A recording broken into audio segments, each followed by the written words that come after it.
বিশ্বাস করেন, এখনো হাবিবের কথা বলতে আমার কই সে ভাইটা, যে ভাইটা অন্যায় পক্ষে অন্যায় বিরুদ্ধে কথা বলে, প্রত্যেকটা ব্যাপারকে খোলামেলা করে ব্যাখ্যা করতো মানুষের সামনে, আমার মনের কথাগুলো বলতো। তোমার সহ কারো আঙ্গুল তুলে কথা বলার মতো সুযোগ ছিল না। যারা বাংলাদেশ বিরোধী তাদের কথা বলার সুযোগ ছিল না। ওসমান হাদির কথার বিপক্ষে যাওয়ার সুযোগ ছিল না। কই সেই ভাইটা আমার, যে বাংলাদেশের কথা বলে, আমার জন্মভূমির কথা বলে। এখনো চোখে পানি চলে আসে ভাইয়ের জন্য।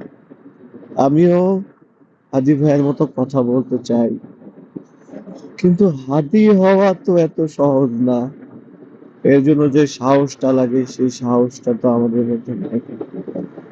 আমার ভাই হাদি ছিল সাহসের প্রতীক।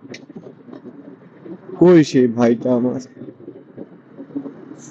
ভাই, তুমি ফিরে আসো ভাই।